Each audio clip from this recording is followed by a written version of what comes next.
Hello ladies, welcome to Homemaking Radio. This is designed for you to hear, listen to as you go and get something done in your home. Or if you're going on your walk or if you're working out, anything like that, where you would like to listen to something. I love homemaking videos on YouTube. I watch them all the time. My favorite is Princess Home, but they are time consuming. I do have to watch them.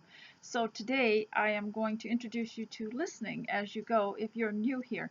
Now, if you are new here, please go to the link that I provided to watch this so that you can see the other videos. If you will subscribe on the left of my blog to my posts, then you will be able to see each video as it comes up and also other things that I include, because the video is just a little bit of an embellishment for the article that I write or the other things that I put on here. Now, today I am broadcasting from the manse. So welcome to the manse. And someday I'll tell you my story of how I developed a home here and what it's like to live in the manse. And so I also have three things that I usually talk about. I usually talk about getting ready, getting prepared, getting dressed for the home. Then I talk about getting the home dressed and the home ready. And then we talk about nurturing children and people around you. And so I also want to tell you that I have included today notes from captivity. So I'm going to continue my captivity lesson to you. A lot of homemakers that are used to it. I am used to it, but I know not everybody was raised on a homestead in Alaska where you spent almost 9 months in captivity and you learned how to develop a love for each day and a structure for each day and a memory, and so that you felt that you were progressing in life and not just waiting out the captivity of winter. You would come out better, stronger, smarter, more talented, and happier and more content after being in captivity, because the spring would come and it would be like did you ever see the movie Seven Brides for Seven Brothers, and that winter that they spent together, all those young women, and they were inside, couldn't go outside. When spring came, it was just a burst of freedom. Well, that's what it's like. And so, but captivity can be used to a great advantage. And I did speak to you previously in my previous video and the one before that about how the captives in the Bible, I went through the Bible and showed you 4 or 5 of them, and I keep thinking of new ones, how in captivity, such as people like Esther, had still a mission and a responsibility, and that person, you didn't lose your personality, you didn't lose your brains, you didn't lose your strength because you were captive. You don't just sit and vegetate and just wait till you're let out. So if you're a homemaker and you've been home for a long time, you understand that feeling, but how it can be put to the best use. Because captives in the Bible even had a mission and a responsibility, even while captive. And they set about to do God's will and to ask God, what would you have me do? And to find out how they could serve God even in captivity. And I went through with you from the Bible, from Joseph on to the children of Israel, on to various other people who were captive, and even David at one time or other was captive, and on through to the New Testament, Paul being a captive on a ship, and how he brought people to safety. And so what you are is you're on a big ship in your home, and you're going to bring it all to safety, and you will know what to do. You will start developing good judgment for the home, how the home can be best run, and how you can even maybe make a profit off of it. And so this is my opinion, and it's just based on my experience and my own ideas. And not everyone is the same. So we're going to start with dressing for the home and dressing up. I'm all dressed up today because I'm school marmish. I have my hair up. I don't have my hair down. And so because I'm going to be a school marm for you and teach you today, and I'm going to homeschool you. I homeschooled my own children, and I still have a lot of ideas. I still have a lot of energy. I still have a lot of knowledge that, there's not time. In the time you have your children at home, there's just not enough time. And then, of course, then the world develops in different ways, and we learn new things, and so I want to share that with you. And so I'll homeschool you too if you are a mother, grandmother, great grandmother, or if you are someone at home that is living with your parents. You can be homeschooled if you listen to me, because I will tell you how to do it and be the basic principles of it. It's all about educating the heart. It's all about learning about making good judgments in life. And it's not necessarily about a box of books that you get in the mail called homeschool, because you make a big mistake if you say, oh, I'll just use these books and I'll have my children learn them and read them and then we'll all be okay. Because it isn't about those books. Those books were written by other people who often have a bias. Even the nicest books often do not contain enough of the heart, of the principles of the thing, and of the knowledge, understanding, wisdom, and good judgment. You still have to teach your children to make good judgments. And I would like to go more into that later on when I get to the people part. Good judgment. I'll just write that down. The other thing is that we talk about getting dressed up for the home, especially when it is dreary, especially when you're at your lowest, when you're also, there's no one coming, there's nothing happening, you haven't been out in a while. You find that there is no stimulus for you to get dressed up. That's when you should get dressed up. That's when you should remember. I read you that story, When Queens Ride By. That is such a lovely story about a woman who just didn't even bother getting her face washed or getting dressed in any particular good way, because she was running a farm and she didn't find any point, and she was under so much pressure. And when someone came and talked to her about that, about how important that was, you found her in another scene. It was a play. You found her in another scene, uh, all dressed up. The children having been bathed and their hair combed, and they were all dressed up. The table set with a cloth, and the woman, the scene of the woman taking bread out of the oven. And you know, that was made into a little movie. It was one of the Loretta Young episodes, and it was made into, but it's never been released.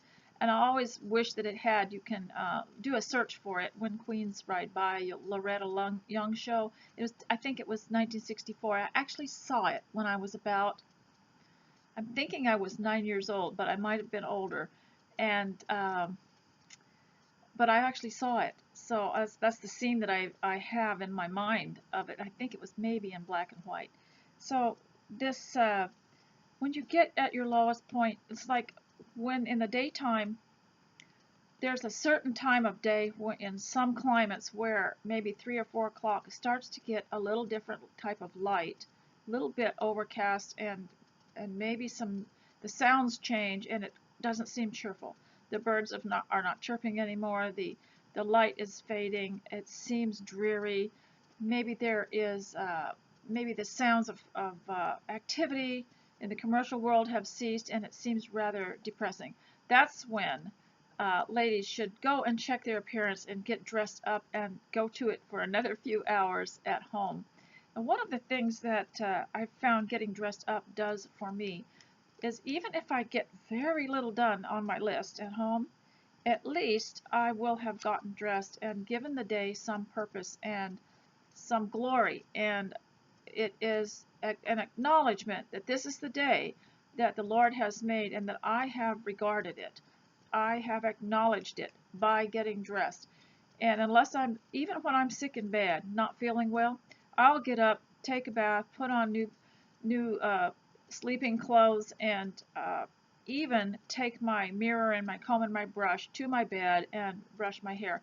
And when we were little, this is one of the things that people used to do when children were sick, was that they would wash their face and comb their hair and bring them a little stack of books or some color crayons to help them. And because it was believed that the mind had to be kept cheerful, because if they sunk into discouragement or despair, the body would not heal as fast.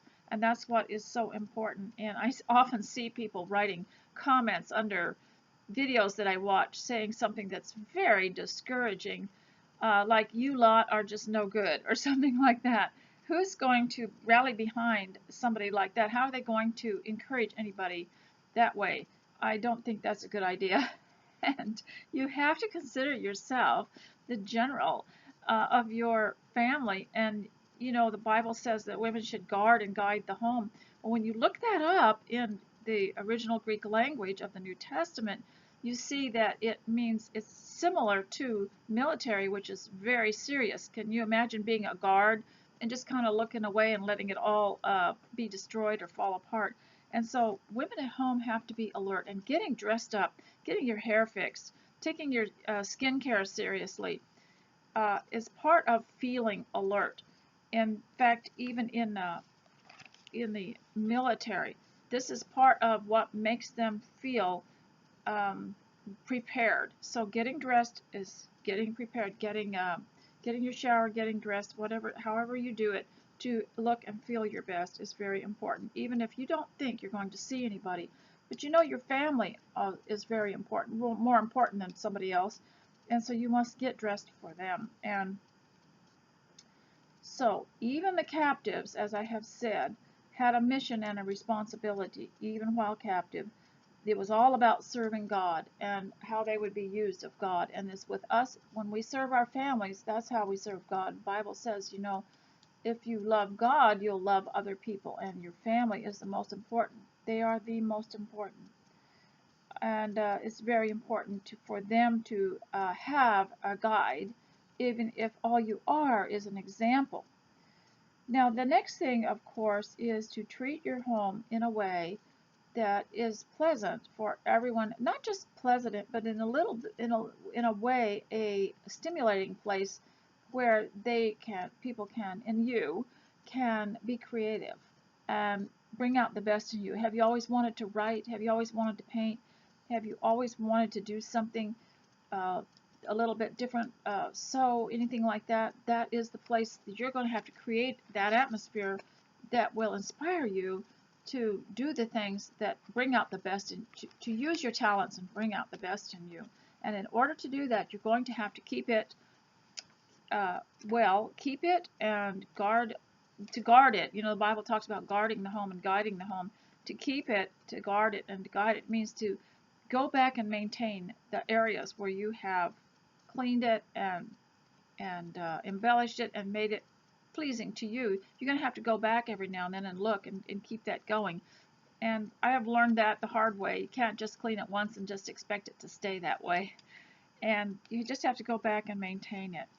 And so the home also can be viewed as a grand vacation spot. Now, I read to you from my book, Just Breathing the Air, some of the ways that we played when we were out on the homestead when we were younger. We played like we were having visitors. We played like we were having store. I don't know if I read you that chapter of playing store. We played like we were on a train. We played like we were on a trip. And our home became such an adventurous place. Played like it was somewhere else, maybe somewhere else, a vacation home. And so having a happy, carefree childhood really helps in coping with captivity. Because now, especially, captivity often happened in two ways. One, we were snowed in, or we were sick. So of course you're more captive.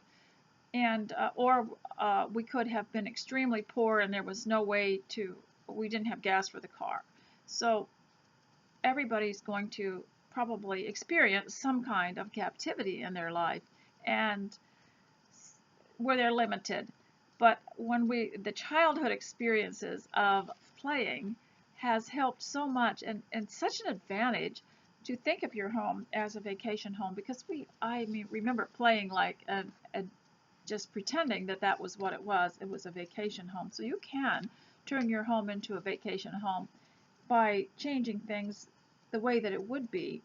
I've often told people who never seem to be able to get the kind of things they want in their home to make it nice, that to quit going on the vacations and use the money to buy nice things for their home, brand new towels, nice bedding, just things that you would have, the comforts that you would have when you went on a vacation. and also learn to prepare food in a better way and spend a little bit more on food. You know, what I do might not be what suits everybody, because Lizzie, not everyone's the same, but uh, I decided a long time ago we could skimp and save on everything, but we wouldn't necessarily do it on food, because food was going to be, we were going to get the freshest and the best that we could and the highest quality that we could. So that is, I don't like I never did like the magazines that came out which was talking about living on $10 a week or something like that, because it was really devalued. Food nutrition was not as high, and so I don't pay too much attention to trying to do it cheaply for food, because I think that that is going to be your fuel for the home, and you have to be healthy. Now, I wanted to talk a little bit about educating the heart and having good judgment.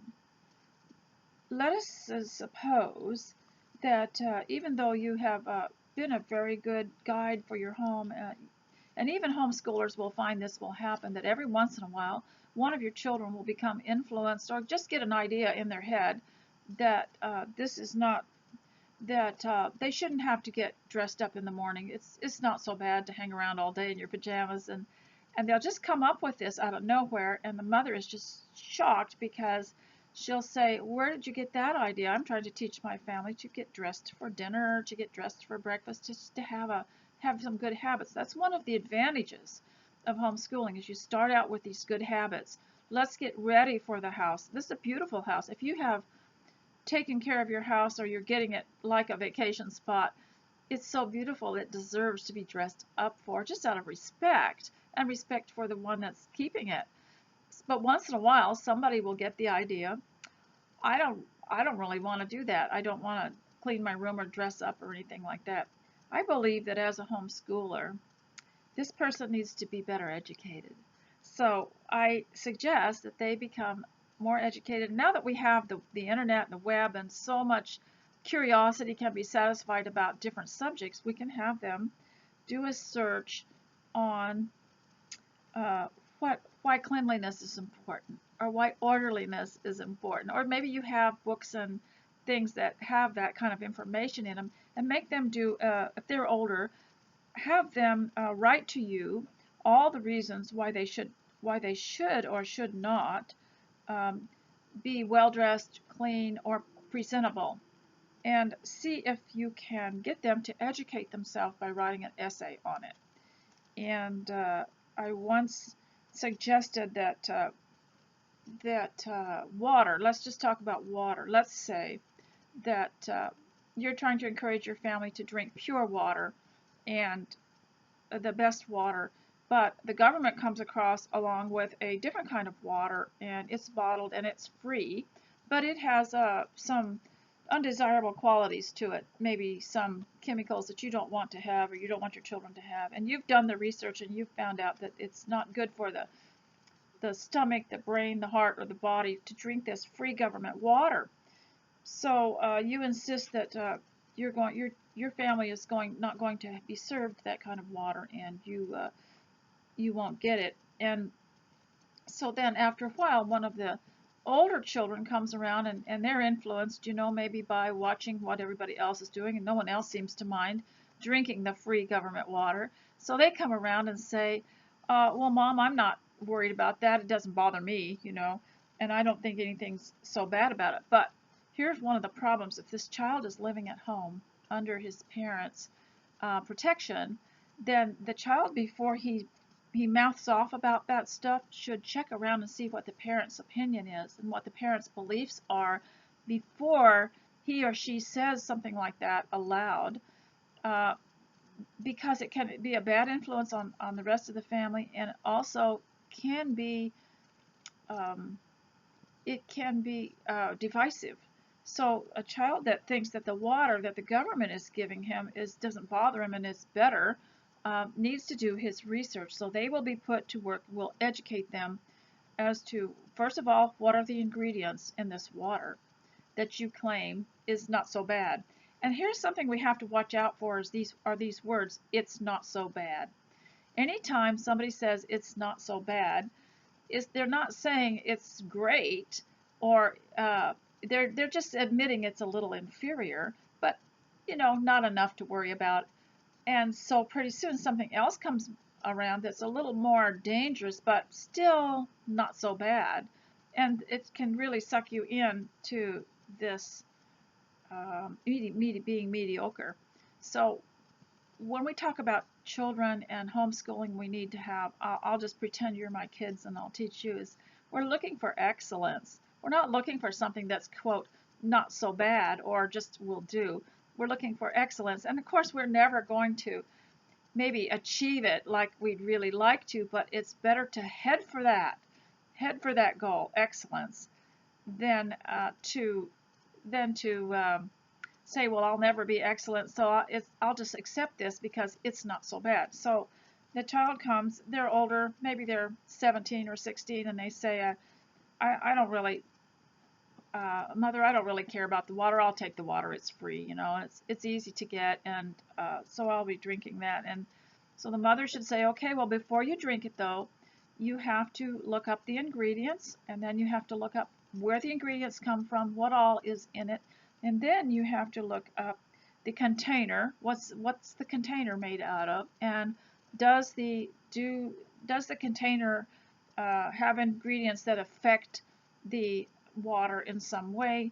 I'm just using this as an example. I haven't particularly got anything very clever to compare this with, but anything that a young person has said to you about, quote, it's not so bad. I was talking to somebody about this the other day and thinking how unprepared we are as parents and grandparents and great-grandparents to tackle this problem of it's not so bad. But is it good? Is it excellent? Is it pure? Is it lovely? And we've used Philippians 4:8 so many times, 7 and 8, so many times in these videos, that is what we're striving for. Is it good? Is it pure? Is it lovely? That's another thing. Let's say the government says you need to wear a patch over your left eye because the government says has determined that there is some kind of a ray that goes around and it hurts everybody's left eye. So let's put a government mandated patch over your left eye. And so everybody says, oh, well, the patch is free, I'll take it, and it's not so bad. It doesn't really affect my sight because I can look out of my other eye. But then somebody who says it's not so bad needs to do some research on what the two eyes function is. If you've ever worn glasses, you know you're tested. One eye, if you close one eye, you see things a little different. When you close the other eye, you see other things differently, but together they work together to see things the way God wants us to see them. And we cannot have our government preventing us from breathing and seeing and hearing. What if they decided they were going to put something over your ears, but it was free and it didn't really harm you, and everybody said, well, it's not so bad?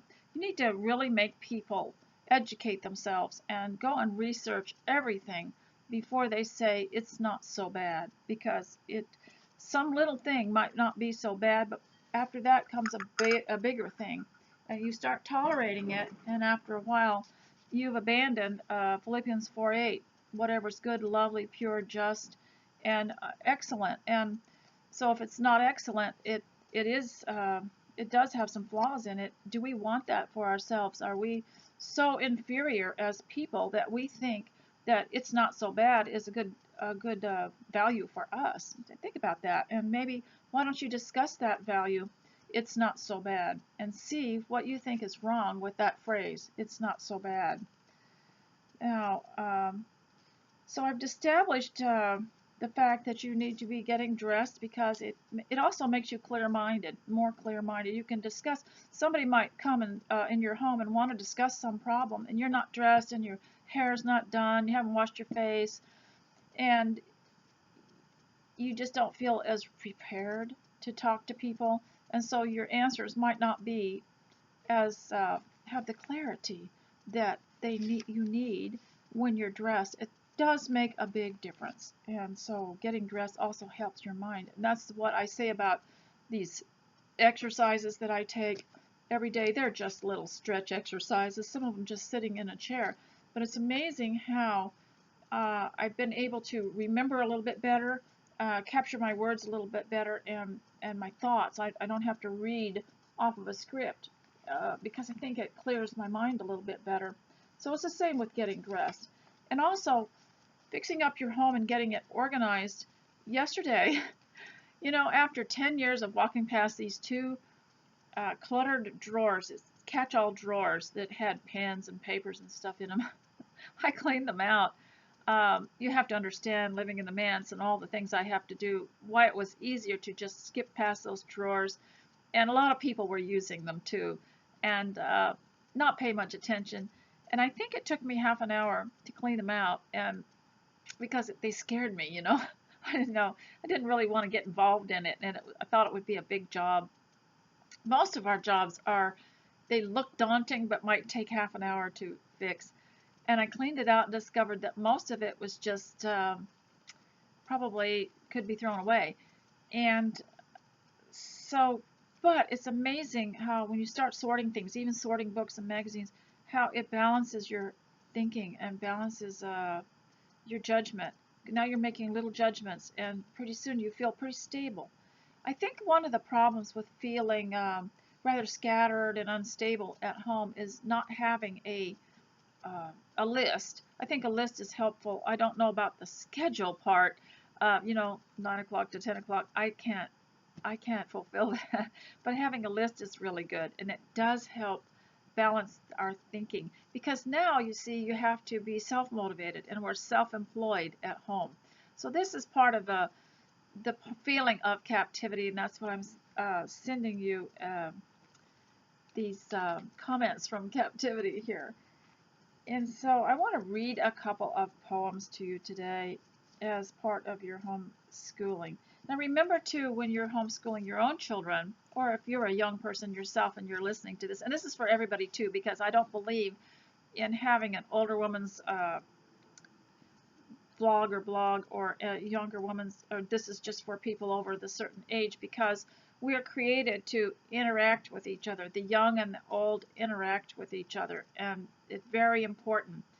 Whenever you see people trying to divide into older groups and younger groups, there's a great danger in that, because if you're getting all your information from only your own age group, then you're not going to be well balanced. I love to see what the younger people are doing, especially on YouTube, and using their talents. And I love to see the people that sew, and I love to see people that make their own music, and really enjoy them so much. And we benefit from the stimulation of the young, the vibrancy of the young, and they benefit from us too. So in many ways, so we can be undaunted by. I have to say that the captives of the Bible were just undaunted by the persecution and the despair. They were busy working for the Lord and carrying out what they felt was their mission, or been told was their mission. And so that's what we should be, is undaunted. Now I want to read a couple of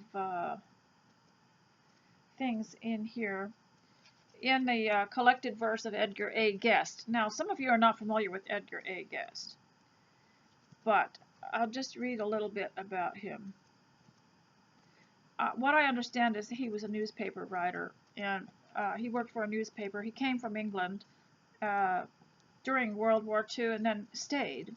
He worked for a paper over here, and then he stayed, and he knew that the world would need uplifting poems to get them back on being alive and happy and joyful and productive in life. And he was called, I believe, America's family poet at one time. I'm sure there were other people that were called that, but he wrote a lot about the home. And so I'll read what it says here. Edgar A. Guest glorifies simply but lyrically the wonders of life that we all feel but often are unable to express for ourselves. The home with its warmth and joy and children, the street with its beggars and kings, the miracle of love, the camaraderie of friendship, the expectations of youth, the contentment of age. The bard of America's hopes and dreams touched the heartstrings of his readers for generations. This collection is a tribute to his ability to gladden the heart with the nobility of sincere emotions. And I think this is collected verse, maybe not complete verse. So I'm going to start with a verse here. So if you've got something you need to do, I'm going to read quite a bit. And I think that I did teach my children poetry, so what you do is you teach them how to, there's several kinds of poetry. Some are poetry in thought. They rhyme in thought, maybe not by the sound of the word. And you teach them the meter and the rhythm, and you teach them to write a poem. And there is a book that you can get, and I believe it was from A. Beck, and it was called Creative Writing. And it had a really good workout on finding the words and finding the themes and writing poems. And I think that we should all at least be able to write a poem or understand it or be able to read it properly. So now remember, when you read a poem, you pause at the punctuation marks, but not if there is no punctuation marks, you keep reading it on into the next sentence. So even though it all looks nicely laid out in rhythm, sometimes you don't read it that way because it becomes awkward. So I'm going to start here. This is called life. I've often spoken to you about this too, how every day is a gift from God. We cannot waste it. It might be our last, and also the effect that we are having on other people. So important, even from the home. All right, life by Edgar A. Guest. Now see, when we were learning poetry, we had to say the name of the, did you ever watch Anne of Avonlea? And they had to read poetry. Remember, these girls had to read poetry, but they had to say pronounce the name of the poem and the author, and it sounded like this: Life by Edgar A. Guest. You should have some poetry reading in your home if you do have people there, so that you can each, this is something you can do in captivity. You can have a poetry time during the day or maybe once a week. Life is a gift to be used every day, not to be smothered and hidden away. It isn't a thing to be stored in the chest where you gather your keepsakes and treasure your best.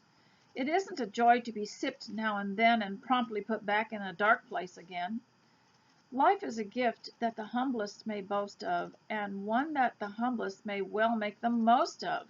Get out and live it each hour of the day. Wear it and use it as much as you may. Don't keep it in niches and corners and grooves. You'll find that in service its beauty improves. And this is one thing we would do too. It reminded me, just reading this, how we would help discouraged children. Okay, you develop life, you develop an experience for them. Remember Susie's composition in the McGuffey Reader, the Christian edition number 4, I believe it was, by Mott Media. And this little girl said, "What should I write about, Mother?" And her mother said, "Well, just put your materials down and go outside for a while and sit under that tree." And so she came back in and said, "Well, now what should I write about?" And she said, "Well, what did you see? What did you hear? What did you feel? What did you think when you were there?" So what we would do is create a life experience for our children. Maybe we would, in the winter, have a theme of our dinner theme, and we would have a play, and we'd make up a play ourselves, or we would have a music evening, or we would have a picnic in the summer in our own yard, and we would teach our children how to think and how to experience and how to think about what they had experienced. So we create experiences for them, and especially for people who are discouraged at home. And now if you get discouraged at home, you can create your own experience in the home, and it's just quite an interesting way to look at life too. So now I'm going to read you another poem by Edgar A. Guest, and it's called Failure. You know how I hate these words. Failure. Failure is ceasing to try. 'Tis accepting defeat, and to all you may meet, giving voice to a sigh. 'Tis in thinking it vain to attempt furthermore, and in bowing to pain when the muscles grow sore. Failure is stepping aside from the brunt of the fray in a weak-hearted way, being content to abide in the shadows that fall, and being afraid out of life, after all, nothing's left to be made. Failure is thinking despair, the forsaking of hope, the refusal to cope with the daily round of care. It's in heeding the cry, all is lost, and to stay with defeat and not try for the happier day. You know, I've seen this failure talk that goes on, and some places have more of that atmosphere. There'll be some maybe towns or cities or places that you've lived where you sense that they get their happiness from being sour or feeling failure. Anything that happens, they say, well, all is lost. And they go through their whole life saying that. And some of these people might have pretty nice lives, but they feel they have to give tribute to failure, maybe because they don't want anyone to think they're doing too well and be jealous of them. But I don't. I didn't like failure talk when I was growing up, and I didn't permit it in my home, too much failure talk, because if you look at failure, you're looking backwards and you're looking down. You can't do anything about it. But if you're looking forward, you're saying that you can overcome it and you can have success. So now I have another poem to read to you, and it's called Wisdom. Now the reason that I want to talk about this wisdom is because I had mentioned earlier how sometimes someone might come into your home. And this has happened to me because, of course, I've been a preacher's wife for almost 50 years, and every now and then, just out of the blue, somebody would come and say something in front of our children, in front of our family. It would be someone that was not that familiar with us, but maybe a stranger or somebody that we just met would say something that was outrageously wrong and didn't check with us first to see what we thought or what we believed, and just blurted out something that was very bad influence or was discouraging to everyone. And I see this sometimes in homes where sometimes children are allowed to say something and parents will think, well, we have freedom of speech. Yes, we do, but you need to check. If you're in a home, you need to check and see what the parents' beliefs are first, so that you don't discourage them, and also so that you're not saying something that's going against the principles that you were brought up with. It's very important. So here's a little poem by Edgar A. Guest called Wisdom. This is wisdom, maids and men, knowing what to say and when. Speech is common, thought is rare. Wise men choose their words with care. Artists with the master touch never use one phrase too much. Jesus, preaching on the Mount, made his every sentence count. Lincoln's Gettysburg Address needs not one word more nor less. This is wisdom, maids and men, knowing what to say and when. That is so important, not to speak foolishly at home. And while we want to overlook just common small talk and not be too judgmental and not constantly correct other people, we need to be aware, no matter what age we are, that you can't blurt out everything you say till you scope out the place. And I've had many experiences with this, made a lot of mistakes myself, when maybe ladies get together in a church group and someone will say, well, I hate the color such and such. It just doesn't look nice on anybody. And then they'll turn around and the lady next to them is wearing that color. You've got to be careful. Scope the place out, see what other people think, see what their opinion is, and don't insult them and what they're trying to uphold too. So I'm going to try another poem. Okay, this is called Grace at Evening. Now I find myself the evenings are the hardest times. For some reason, the brilliance of the day is gone, and a gloom kind of sets over sometimes in a home for some reason, and that is when I decide that I'm going to start baking something, because it gives a lift to the day. Now some of you that don't want to eat too much or are challenged, weight challenged, don't have to eat it. You just bake it and smell it. But of course, you know, that's a little hard to do. Still, I think that if you're using all wholesome natural ingredients, it's better to eat baked goods than to deprive yourself and then start eating something that is not really as good for you. So let me read Grace at Evening by Edgar A. Guest. For all the beauties of the day, the innocence of childhood's play, for health and strength and laughter sweet, dear Lord, our thanks we now repeat. For this our daily gift of food, we offer now our gratitude. For all the blessings we have known, our debt of gratefulness we own. Here at the table now we pray, keep us together down the way. May this our family circle be held fast by love and unity. Grant when the shades of night shall fall, shall be the dreams of one and all, and when another day shall break, unto thy service now we wake. It's hard to quit reading from Edgar A. Guest, so I'm probably going to read some more.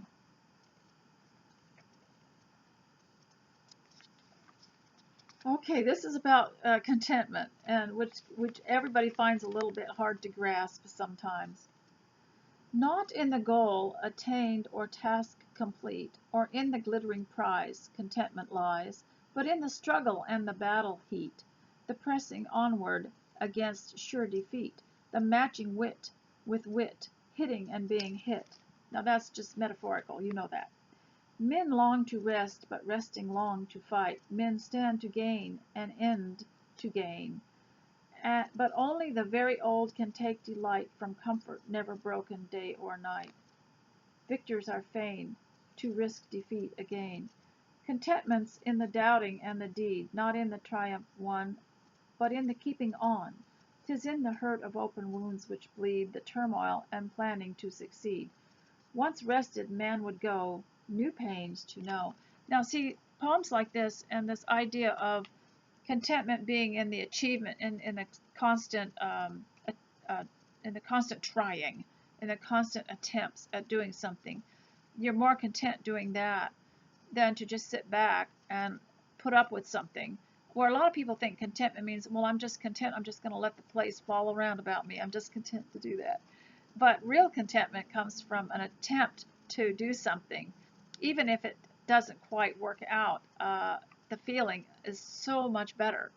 And what we have today are we have people who have grown up in an era where contentment is not taught. And I always remembered that poem, Father, hear the prayer we offer. Not for ease that prayer shall be, but for strength that we may ever live our lives courageously. I'll try to put that back on my blog so you can listen to that song. And then I think, let me see if I can remember the rest. Not forever by still waters would we idly quiet stay, but would smite the living fountains on the rocks along the way. Be our strength in hours unweary. In our wanderings be our guide. I think I don't know the rest of it. May our souls in hope unweary ever, Father, be there at our side, something like that. What it teaches is not for ease that prayer shall be, but that we may ever live our lives courageously, not asking for ease from some of the hardships, but asking God to make us courageous in these hardships. And that is what makes you truly alive. Now, speaking of some of these hardships, I do want to talk. So many people have asked me, please say something about the current political situation. I have to be careful because YouTube is taking down anybody who has an opinion about it that is not the following the line, falling into line. And so I will say, so that this is not going to be detected, is that I know people are, especially ladies at home, you know, we're supposed to pray for our government because the Bible says it will help us to live in peace. That's Christian activism, isn't it? And we've all been praying, and I'm happy to say that what you have heard, how you have heard something reported, is not necessarily bad.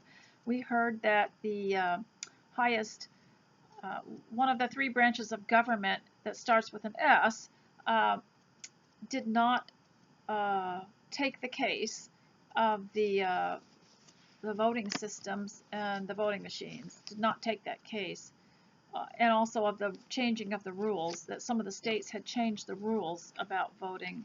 And it hadn't gone through the legislature, but they had just simply changed it, and it had been taken to this court, and they were not going to do the case. And so everyone was just, oh, you know, but what that does is it sends the decision to the Senate, and then the Senate has to act as the electors, and each one casts one vote in the party that elected them. And they cannot, it's not like other types of votes, because this is for, this is an election vote. And it's not like other, it's not an issue like some of the other things where they could change over from one party to the next as far as their opinion went. This, they have to vote the party that they are. And so you can look that up and see how that works. And I did have the little citizens rule book where it was in the Constitution that told how that works, that it has to go to the Senate afterwards, and the Senate has to decide. And so be encouraged. And also, X22 report is on Rumble now. If you'll just type in Rumble X22 report, you'll get to see the recent one, and they explain all of that. And no one should be discouraged, because Christians have always got hope, and we will be content, but always looking for hope and always looking for the best. And so, ladies, I hope that you have found a lot of encouragement in this. And why don't I read another Edgar Guest poem to you? I just love this. This is such a good poem. I hope that I don't laugh at it while I'm reading it. It's called As It Is. I might wish the world were better. I might sit around and sigh for a water that is wetter and a bluer sort of sky. There are times I think the weather should be much improved upon, but when taken all together, it's a good old world we're on. I might tell how I would make it, but when I have my say, it's still my job to take it as it is from day to day. I might wish that men were kinder and less eager after gold. I might wish they were blinder to the faults they now behold.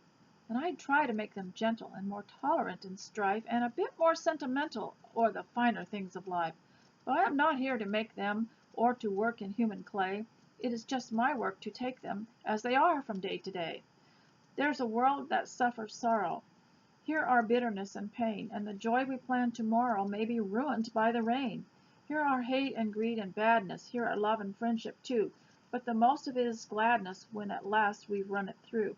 Could we only understand it, as we shall, some distant day, we should see that he who planned it knew our needs along the way. Now, I did read that some of these poems to you and that song, Father, Hear the Prayer We Offer, because we've reaped a generation of people who are so traumatized by lack of ease and so traumatized by upsetting things that happened that they never knew how to balance it with thought.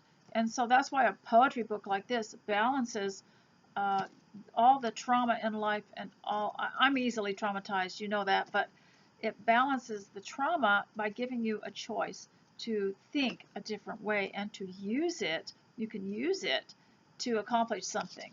And so I want to also show you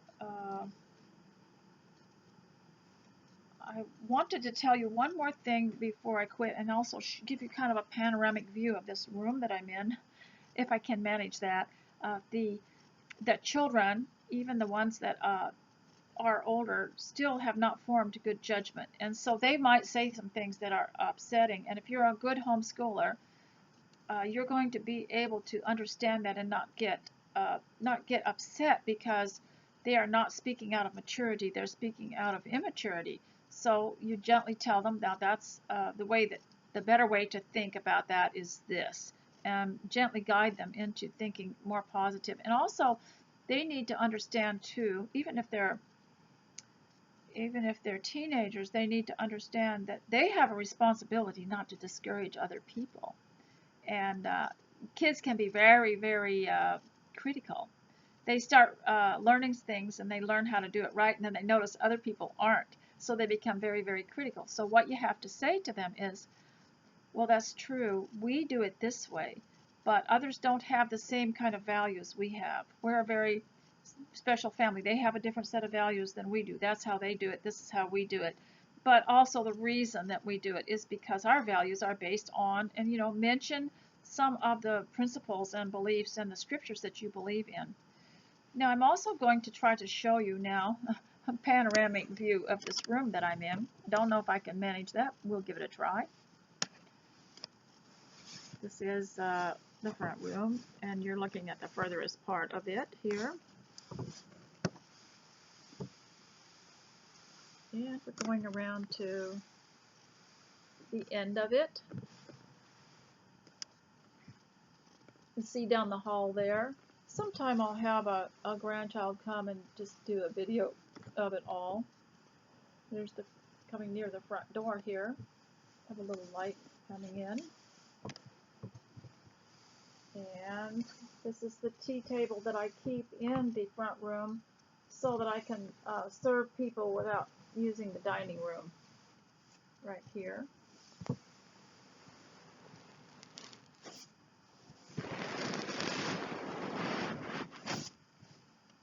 And that's the front window. Don't know how that's going to turn out, but as we come through here, you'll see my little electric fireplace, and I'm back. So ladies, I hope you've had a good time listening and that you got a lot done, and hopefully things are going to work out. I'm not worried about it, and you have to inspire your family, and one day we'll have a story to tell because you're living a story, and we all need to live a story that we can say how we reacted to something and how it many of us can look back and say, if I'd have known it was going to turn out, something was going to turn out all right, I wouldn't have been so upset.